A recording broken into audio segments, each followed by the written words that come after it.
Hey y'all.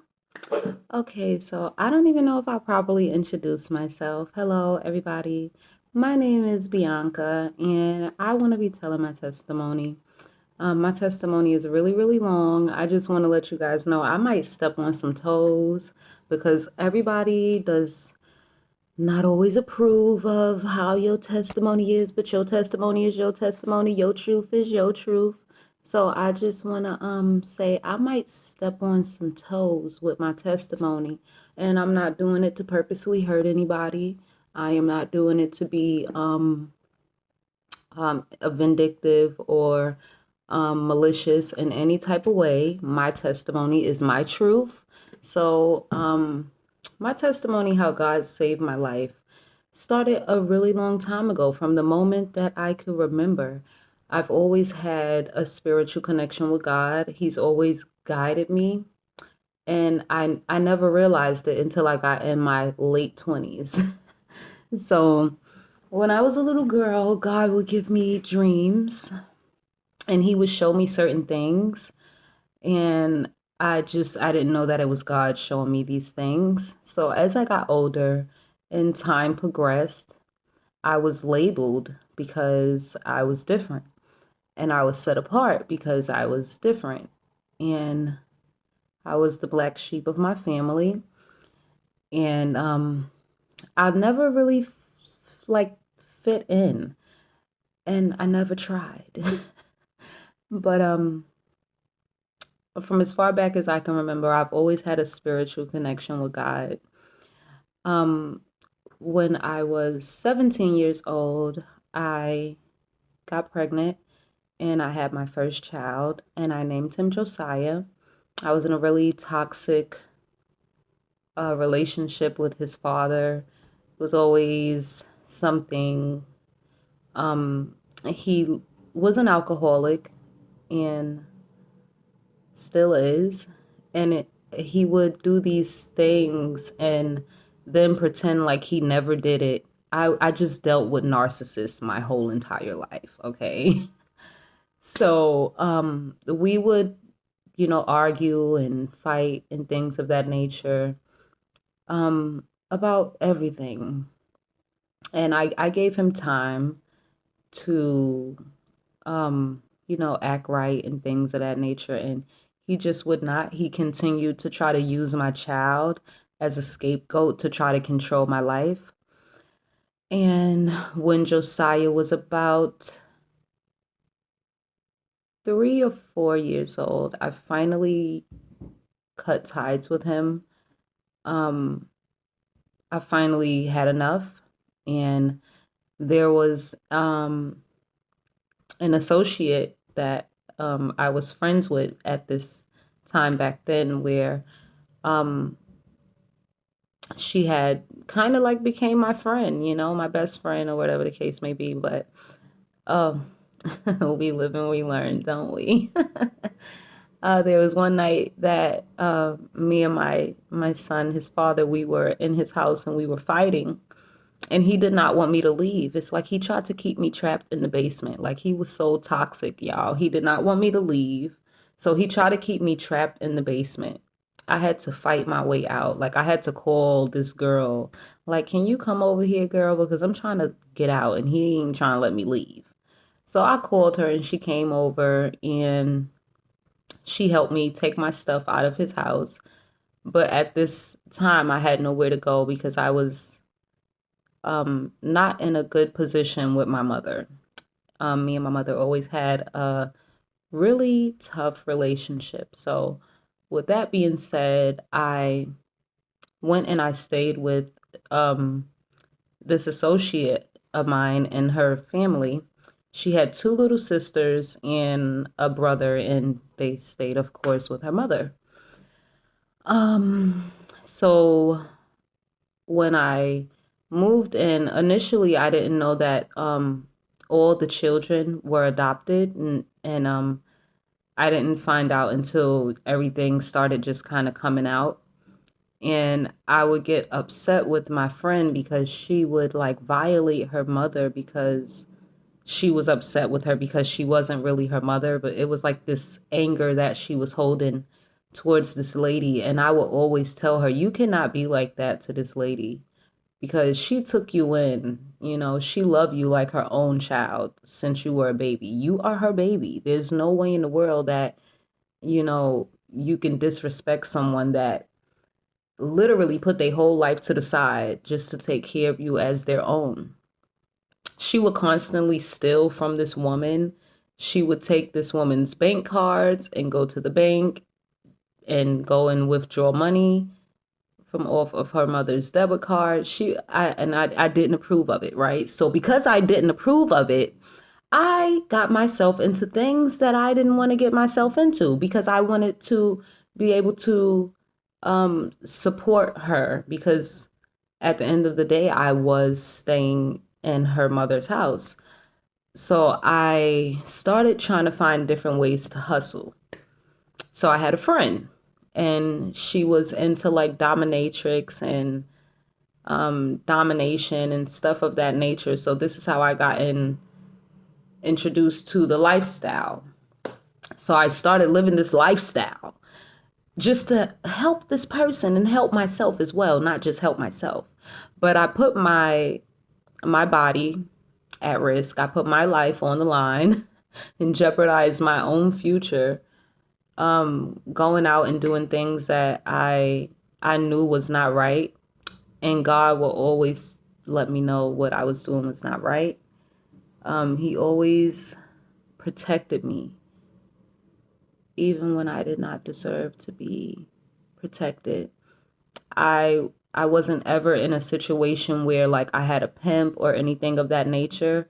I always had like a bunch of girls, and like we would just be out, getting hotel rooms and this and this and that, going to the bar, having fun, getting money, right? So a lot of people can't be real with their testimony. I was not living right. And I started indulging in other things. And eventually, I kept living that lifestyle for years and years.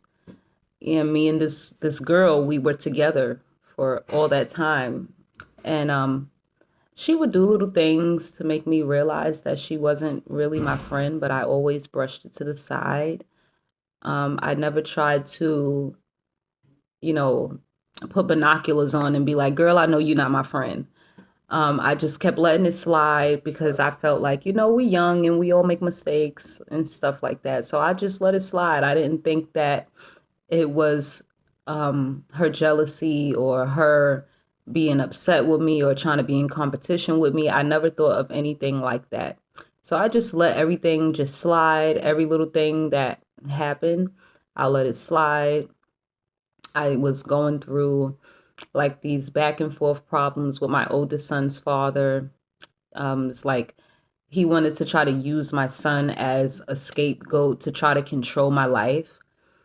So we were still kind of going like back and forth and things like that when Josiah was younger, up until, his growing and stuff. But it was just so toxic, and his mother would literally help him. Like, she would always be on his side, like, and try to make it seem like I was wrong. And I'm like, you are enabling this man instead of making him be a man.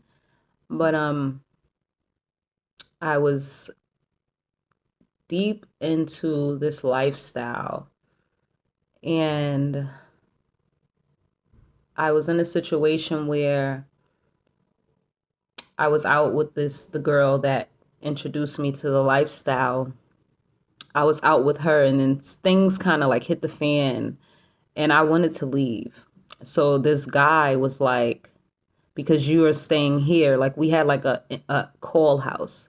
So he was like, well, if you're going to leave, you got to give us everything. And I'm like, I'm not giving you nothing. No, no, I'm not giving you anything.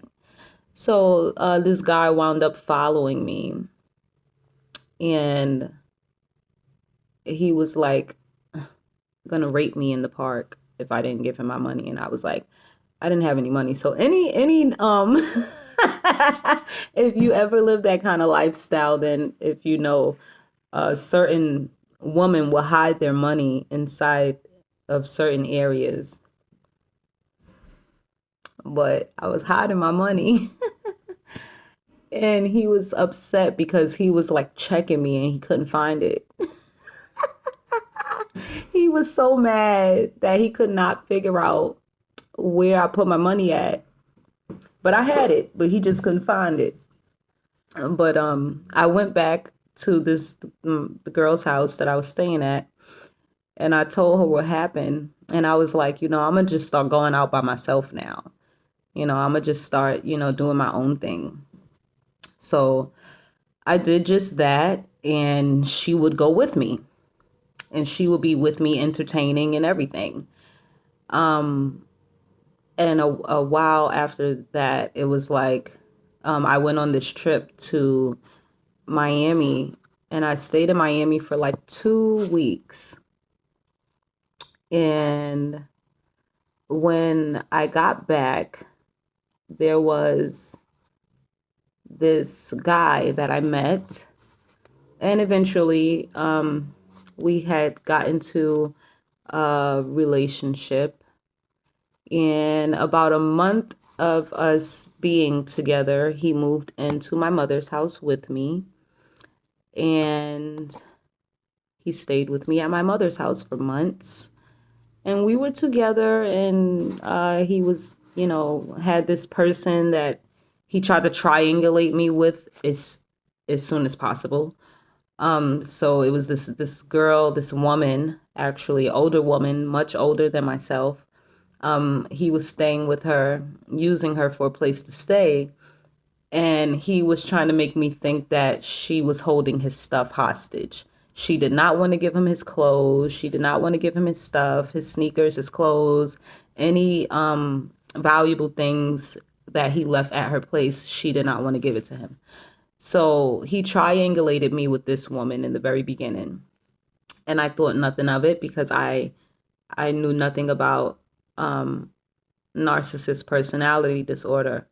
I started learning about it when I got with him, when we would break up and get back together, break up and get back together. So, um, a few months into us being together, I had a miscarriage, but I never let him know. And we actually wound up being homeless together because my mother did not want us to stay in her house together. The only reason why he was actually able to stay in her house with me was because she was not there. She was living in Georgia at the moment. So the only reason why he was able to stay with me in my mother's house was because my mother was not living there. My mother would not ever allow a man to live with me in her house. So while she's there anyway. So yeah, we got into this hotel, and we would just be staying from hotel to hotel to hotel. There came a point in time where we were literally sleeping in the car. And I didn't want to leave from by his side. I was trying to show him that I love him and da da da da da da. And the whole time I was being triangulated with multiple different women. He would always like pull the strings to my heart. There was this one time where we had broke up about a almost a year into us being together. We had broke up, and we thought that it was officially over, right? And I was arguing with him via email. And while I was arguing with him right, my eldest son, this is before I had my second son, my eldest son was taking a bath. So while he was taking a bath, I kept going and checking on him, and he was fine. He was playing with his toys. Um, he was fine. He was 100% fine.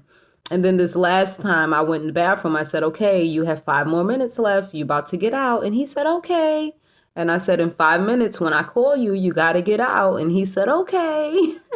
So I continued to email this man that I was with, and we were arguing.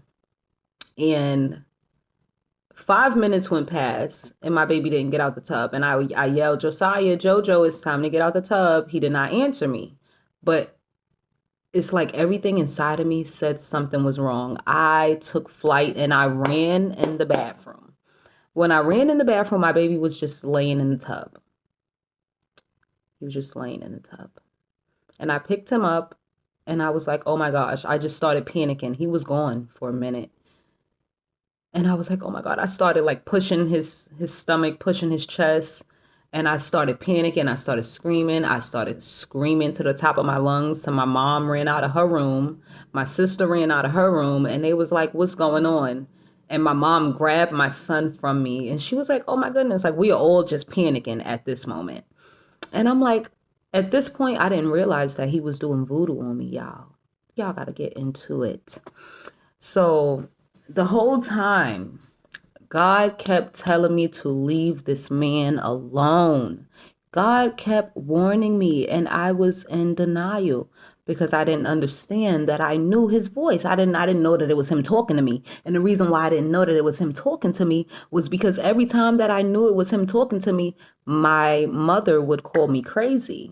My family considered me crazy. They tried to make me the mental one. So, I didn't notice it. And I just kept being in denial that God was telling me to not be with this person. And eventually,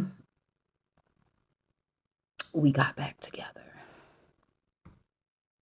When we got back together, it was on Christmas Eve.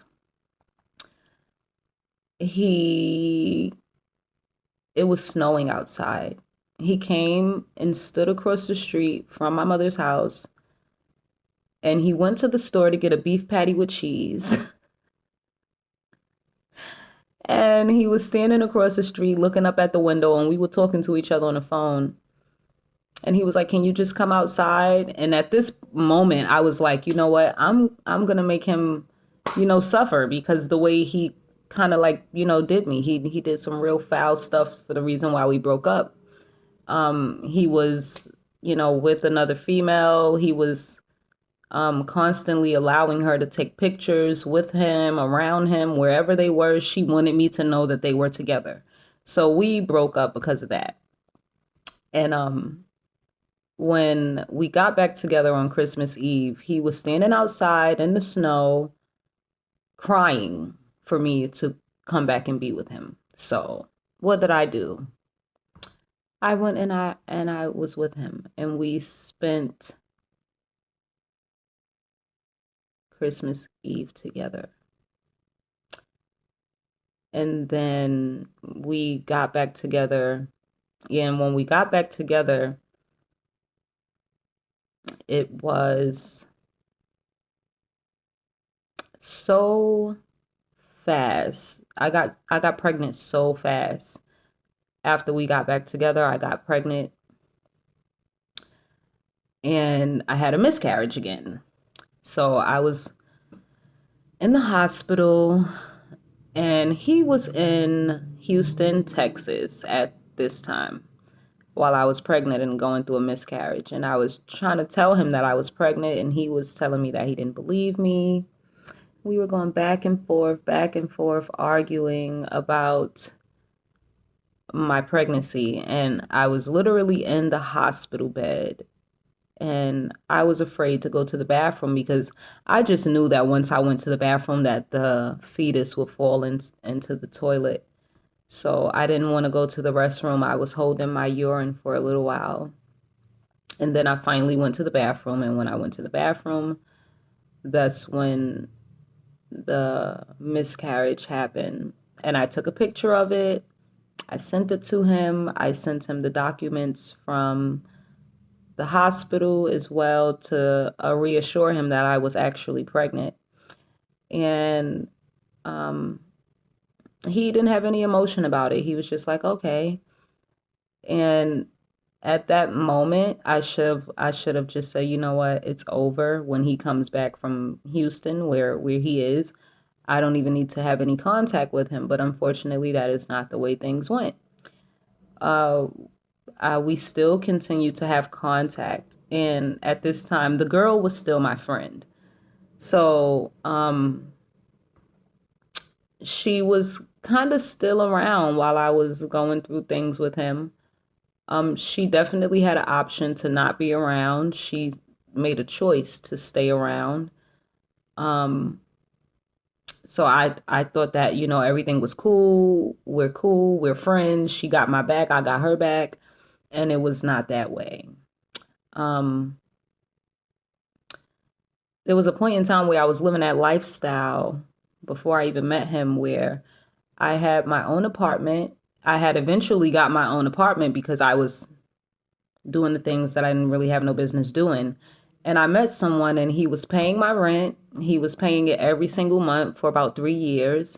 And she lived with me the whole entire time. She lived with me the whole time.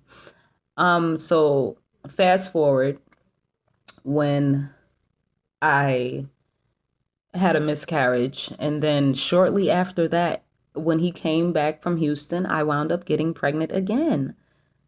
And I thought it was the same baby. It was like literally 2 or 3 weeks after the miscarriage, I was pregnant again. I found out that I was pregnant on February 16th. No, no.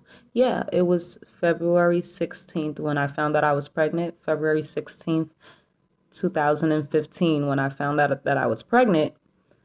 I thought I was bugging because I was like, is this the same baby? Like, what in the world is going on? Like, did this baby eat the other baby? Like, what happened?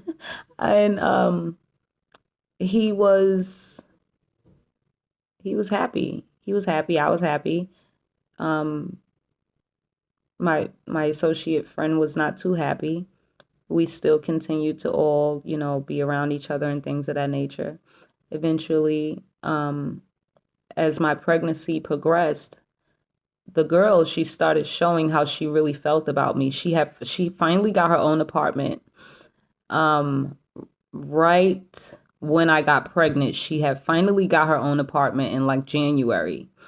And we made plans to stay with each other because at this point in time, the apartment that I had that she was living with me in, I had got evicted because whatever. But when she got her place, we all made a promise, you can stay with me, like we're always going to be friends, nobody could tear us apart, whatever, it's always going to be us, never them. But she showed me that she was always in it for herself. And when she got her place, I helped her pay for a lot of things.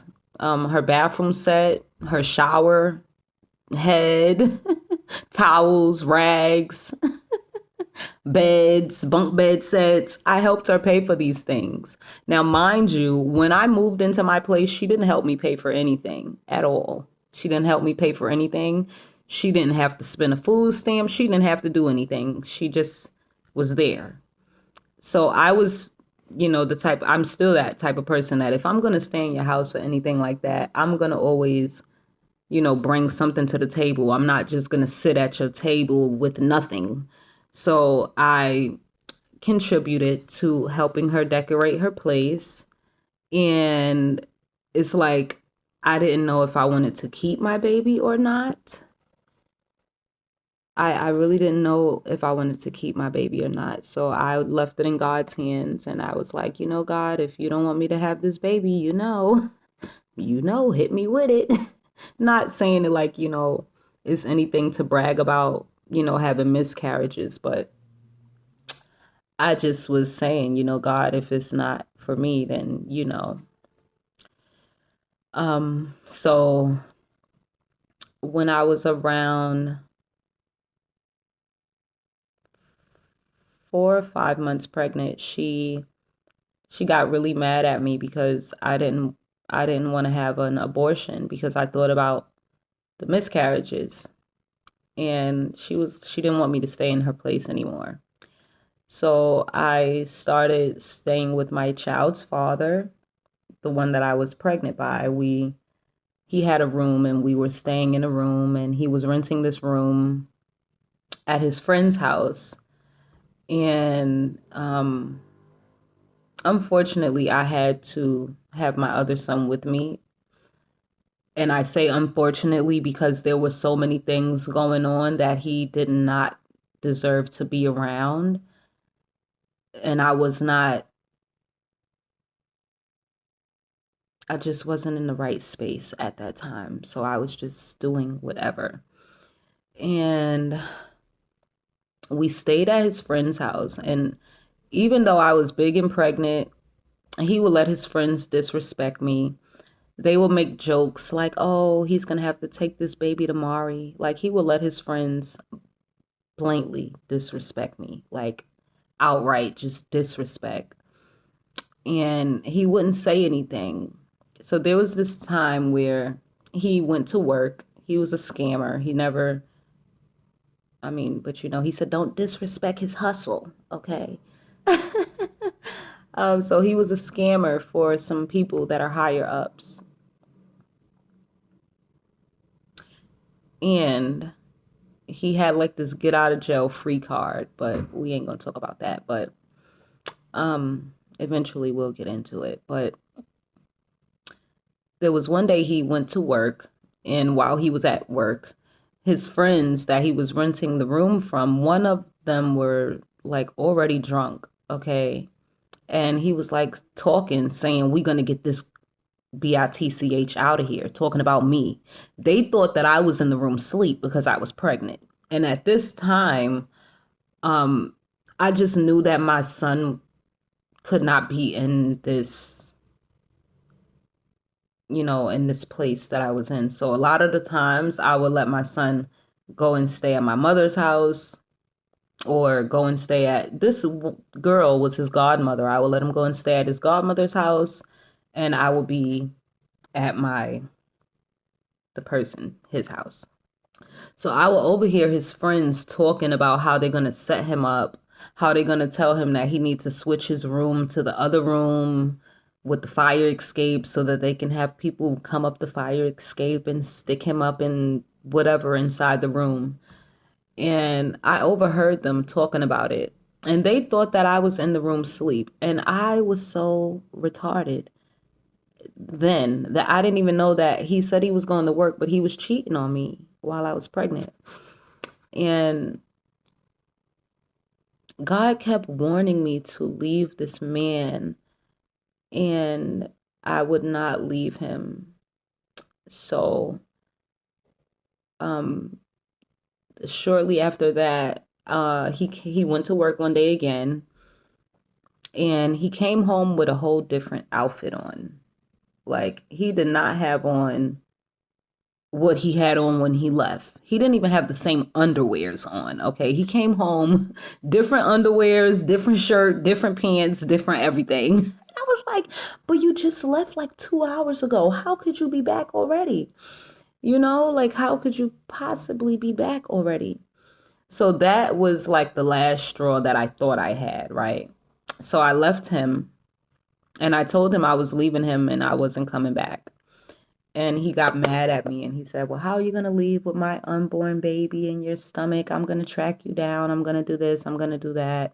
So from that very moment, he started threatening me with ACS in the court system. And I was like, what are you going to do? Like, I don't want anything to do with you because of the things that you're doing and how you're disrespecting me. So I left him and I went to Albany. New York, and I stayed with my brother's my brother's wife's family. My brother has a woman that he has a child with, and he's really, really close to her family, close knit. And I was like, I just needed somewhere to go to get away. And my brother's baby's mother's mama said, yes, you can come. You can stay with us for a little bit until you get up on your feet. So I went and I stayed with her for about a week or two. And during my stay there, I still had contact with him. Very short, brief contact with him, where he would be like trying to tell me to come back, and his way of trying to get even with me was not communicating because I didn't want to come back. So he felt like not communicating with me will make me want to come back to him. So I was like, well, if you want me to come back, you got to send me some money to come back so I can get on the bus or get on the train or whatever to come back. And he was like, I'm not sending you nothing. I'm not sending you nothing. I'm like, well, you just popped all of this junk about, me taking your kid away from you, and you're going to take me to court, and you're going to file a ACS case against me and all this and all that. And you don't even want to send me like $50 so that I can come back, but you're working. But okay, whatever. So I wound up doing something that I did not want to do. And he encouraged me to do it. And then he shamed me for doing it.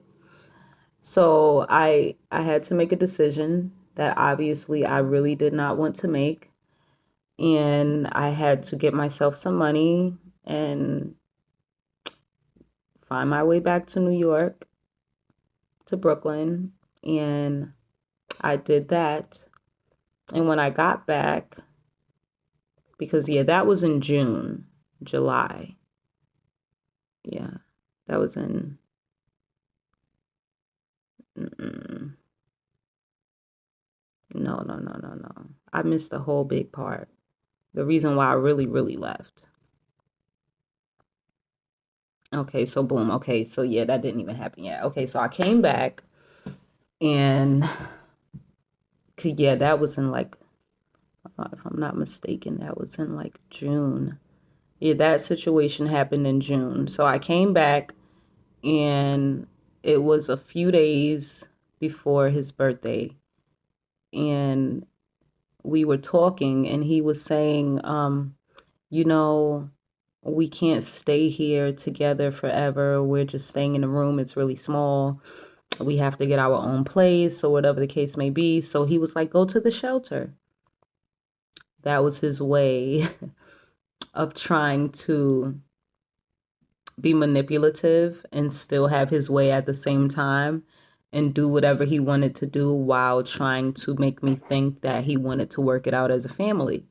So he told me to go to the shelter, and while I'm working on getting us an apartment, he'll be working on us trying to get a car. So he'll be working on getting the car, and I'll be working on getting a house. So, okay, boom. I go to the shelter in New York City. The place that we go to, the name of it is Path. So I went to Path, and I had got an overnight with my son. And it's so funny because, wow, when this had happened, he knew exactly what he was doing. So this was like escalating to something so much more than what it was supposed to be. So this night that we had an overnight at the shelter, something did not feel right. It's like God was just telling me like he's with somebody. I don't know why God was telling me this, but it was true. It was 100% true, y'all. So we were on the phone for a little while, for like 15 minutes or something like that. And then he like rushed me off the phone really, really quick. He rushed me off the phone so quickly. And I just knew that something wasn't right. And he was like, I'm going to the store. I'm just going to the store. I gotta go. So I'm like, okay. Like the way that he rushed off the phone was like real obvious as well. So that night, it seemed like it was the longest night ever because I was just pregnant, emotional, and stressed out. I was angry like my whole pregnancy with my baby. And something was not sitting right with me. And then it just started pouring down, raining. It was raining so hard from that night to the next morning. It was still raining the next morning. So we had to get on this bus to go back to PATH to finish the registration process to go get put in a shelter or whatever the case may be. So we did the overnight. We went back to PATH. When we got back to PATH, it was still raining. Everything inside of me said just leave and go and pop up on him. And that's exactly what I did. So I left. I left path with big suitcases. Mind you, I was high risk pregnancy. I had no business lugging a ton of stuff, and I was doing just that. So I went to my mom's house and I dropped my son off, and I told my mother, like, I'll be back. I didn't let her know what I was doing. I just said I'll be back. And I went around the corner to the place where we were renting the room at, which was his friend's house. He had another female there, and they were laying in the bed all cuddled up and whatever the case may be. And I went to try to punch her in the face, and he jumped up at me and he pushed me and he grabbed me. So I started swinging at him because he was manhandling me for a next woman that wasn't even carrying his child. But he was like, holding me, like grabbing me and stuff. So I was like, I started swinging on him. I said it could have been her, but you chose for it to be you. So whatever. And I was like, tell her to leave. And he's like, no, you leave. You got to leave. You need to leave. And I'm like, okay, cool. But mind you, in May, he just proposed to me on Mother's Day.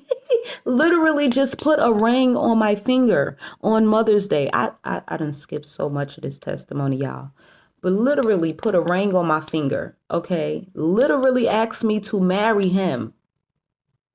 And then turn around and got a whole nother woman in the bed and then gonna tell me I gotta leave? How are you gonna look at your fiance and tell your fiance that she has to leave? So I left. I left after we fought. I left. And it escalated to me going back to stay with him for like another few days. Um and yeah, I went to go stay back with him for like another like 2 weeks or so. It was like 2 weeks or so that I went to go back and stay with him. And when I went to go back and stay with him, he fell into this state of depression where he started doing drugs. He did not care. He didn't care if my son was in the room. I mean, literally smoking crack, y'all. Like, literally smoking crack, okay? Literally smoking crack in the same room with my freaking son. While we in the room sleep, he is hanging out the window smoking crack. So I'm trying to figure out, what is that smell? Why does it smell like that? I didn't even know that, he liked to do stuff like that until it all started coming out. So, I'm like, why are you doing this? What are you doing? What is that smell? Why does it smell like that? What are you doing? You see my baby sleeping right here. Like, why are you doing this? And he's in the same room with us. Like, what's wrong with you? What's going through your mind? And he was just like, like it's really heavy on him. And I knew that it was because he wanted to, be free to be with everybody else and me at the same time. So, I try to comfort him, right? I tried to comfort him and let him know, everything is going to be okay. Even though, this is your first time being a father, it doesn't mean like it's the worst thing in the world. So, we kind of like made up that night, right? So, we started being intimate, and in the midst of us being intimate, like he just started banging me really, really hard. Like really, really, really hard. Like really, really, really hard. Like, and I started crying and I was asking him to stop. And he didn't stop until he was done. So when he was done, um, I got up and I went to the bathroom and I was bleeding. And at this time I was about 7 months pregnant. This was in August. So I believe I was maybe like 7 months pregnant, 8 months pregnant, or something like that.